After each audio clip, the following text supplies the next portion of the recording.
so I can ramble for 20 minutes. Start singing Led Zeppelin Ramble On. Yeah. All your Led Zeppelin comments are on the air. Perfect. You can keep those in the, if not. Alright, well my name is Thomas Olney. If you've seen me at camp, you've probably seen me doing things like cutting the grass and patching the odd thing here and there, or maybe running the boats and stuff. So I do a lot of maintenance there, and I do some leadership stuff, and sometimes I'll be in a cabin if they need me there. I fill in sort of where I'm needed at camp. The weirdest place? Yeah. I think the weirdest place I've ever traveled to, maybe not the weirdest, but certainly the most remote, was up to Inuvik, which is actually just past the Arctic Circle a little bit. And I was able to go there in May when they were just getting into their 24 hours of daylight.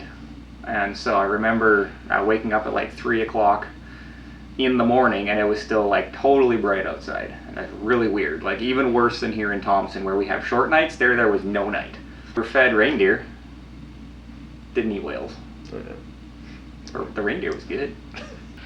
So I first became a Christian actually when I was pretty young. My parents were Christians, their parents were Christians, and so my whole family just has a history of going to church and serving God and following Him, and so I was in like grade 1, I think, somewhere way back when, and when I first became a Christian. And so it's actually just kind of been part of my life the whole time since then.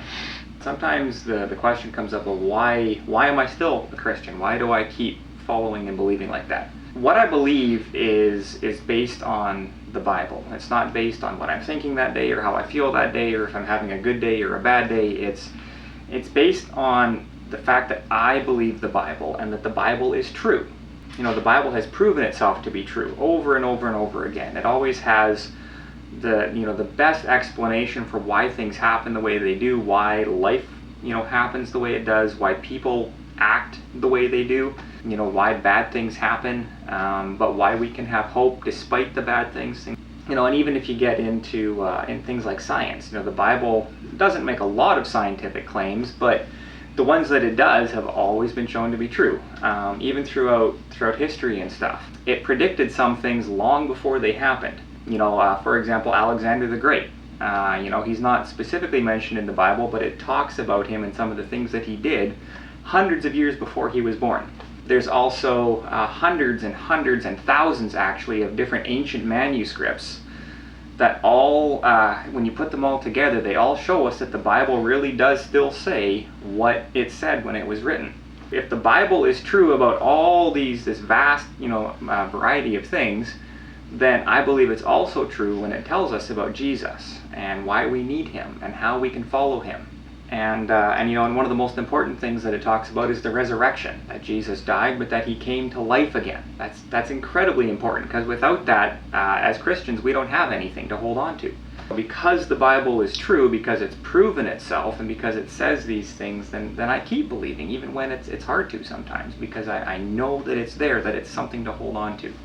So something I've been learning a bit more recently is, and I feel like this is something I should know, but it's still something that God is always kind of teaching people, is just how faithful He is. Recently there's been lockdowns, there's been restrictions, and then there's been changes to those, and so sometimes we can do something, and then now we can't, and now we can again, and just sometimes it's really hard to know what to do and how to do anything.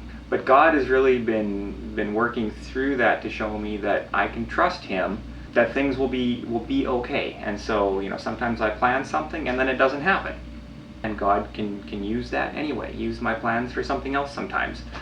Or sometimes I trust God that I should do something, and so I planned for it, and then even though it looks like it might not happen, in the end it does. And so I've been able to see that God really is faithful the way He says He is, and that He really does love us and do things for our good, even when we don't see it coming sometimes.